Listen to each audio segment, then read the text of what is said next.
everyone, how's it going? Welcome to another episode of Things You Don't Want to Know, but I'm gonna tell you anyways, or some shit like that. I don't remember.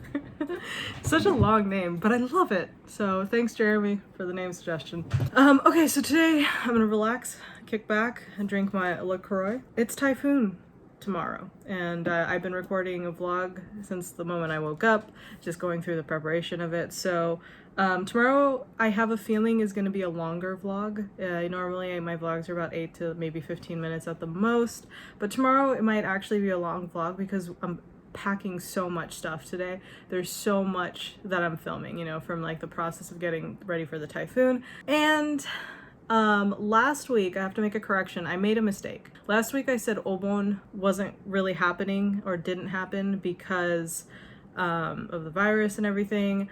Turns out the Google Calendar I looked at had the wrong days. It's actually today, August 31st. We will be doing starting the Obon festivities today. Obviously there's going to be a typhoon, and with the coronavirus, it's not going to be one of those like extravagant Obon stuff that we normally do. We're just going to be doing some stuff at home. Relatives aren't going to be coming over. Obviously there's not going to be Asa dancers in the street because of, typhoon. So it's going to be a pretty mild Obon, but I'll at least explain some of it. But because of that, tomorrow's vlog is going to be long, but it is going to be more informational about like things we do to prepare for typhoons and like just going through the typhoons, and then obviously combine that with Obon. So just look forward to that. But I took a little break from our little typhoon prep, and I'm going to record this video right here to do the things you don't want to know, but I'm going to tell you anyways. So we're going to start with I Love Slapstick. Haven't seen you in a while. Welcome back, man. Jeremy, he asked, so what kind of vlogs do you plan to do with that YouTube dollars that you have now? So I don't have too many YouTube dollars yet. It is in a bank account set aside. What he's talking about is on the vlog, Okinawa's Perfection is the Imperfection video. I talked about being able to start saving money. Most of you guys know, if you've been with me for a while, that I've been piss broke, to put it nicely, for a while. And I've just through my job and stuff, and like doing several stuff online, I'm slowly starting to like build up my capital and my finances again, and I was really excited because I have an account set aside specifically for money that I'm going to save for YouTube stuff. I think for me the main thing is when I start traveling again, a lot of the YouTube fund will probably be used for that, because a lot of it will probably most likely be for YouTube. Another thing is the YouTube fund is basically set aside for anything that's going to be like content creation, so it might even also be money that I use to fund my first documentary, or like a mini documentary or something like that. So it's just set aside for things like that, just so that I don't touch like my essentials or like my apartment funds. I just have like something set aside specifically for YouTube that I can use without feeling guilty about it. And another question you had in the same question is also, I'm curious, do you have dual Japanese and American citizenship? I know that typical children of American citizens born on foreign soil are still automatically American citizens, but that's when both parents are American citizens as well. Didn't know how it worked for you since your mother is Japanese and your father was American. So I can't speak for everybody. Everybody's thing is different, right? Like regular situations, the child, as long as one of the parents is of American, like has an American citizenship, and they file to the American consulate or the American government that they have a child in a foreign land that's half American, then they will receive American citizenship. Like I have friends whose parents did that for sure. Like they filed in America and they also filed in Japan, so they've received both citizenships.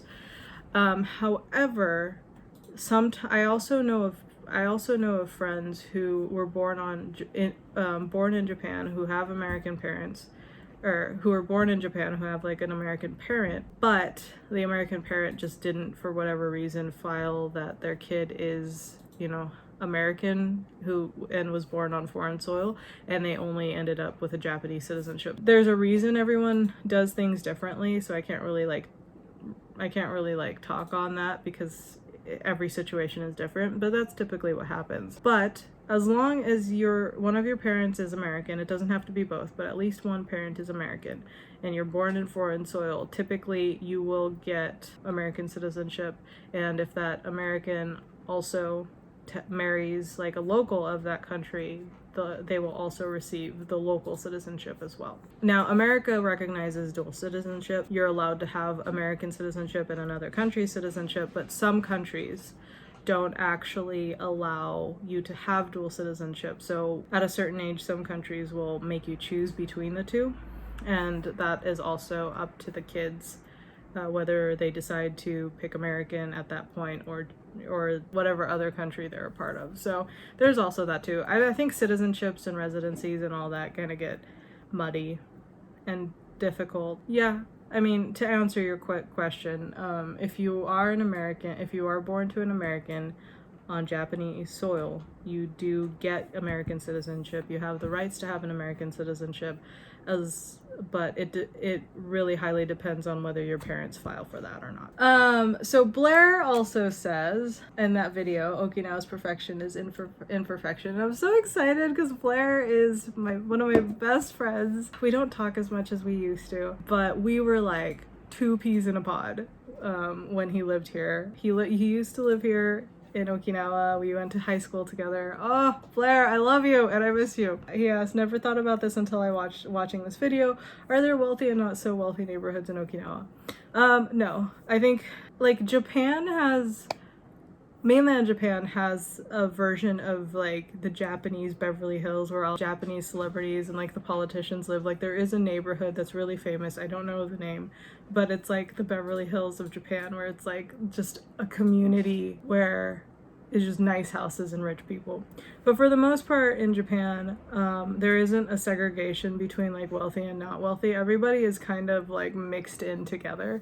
So it's not strange to see a really, really big and nice, gorgeous house and like a little shack next to it. It doesn't lend itself to one part of the town being a dangerous place you don't want to go to. There's really not that, you know, there's not really like, oh, you don't want to go down to so-and-so place, or you don't want to be there at night. Like there really isn't that. And I think I think a part of it is because they don't segregate like wealthy neighborhoods and poor neighborhoods. Everything is just mixed together.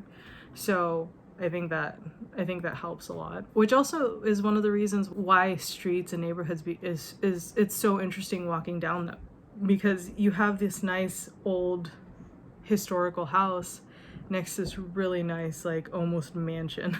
It's so fascinating to see all the architecture and design and just like the difference between this house to that house. And yeah, it's really cool, I think. I at least I think so. Okay, so this is another question from Jeremy. If yen is the official currency there, why do you get paid in US dollars?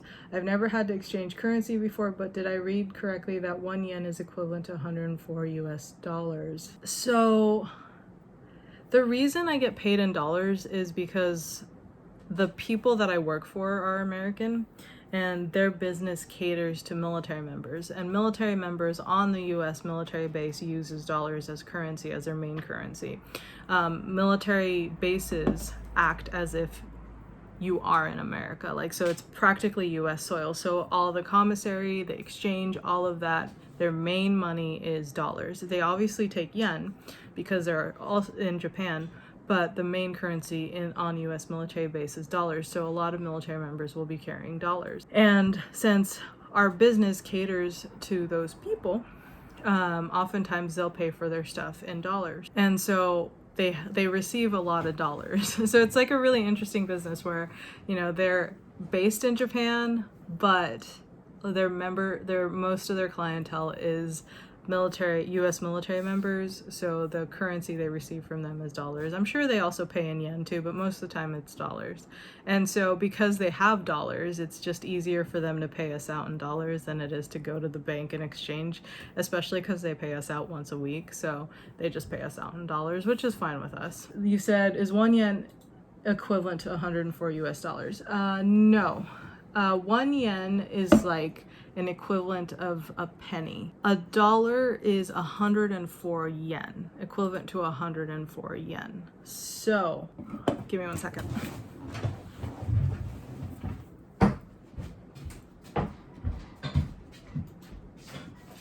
Okay, sorry, I'm back. So 104 yen.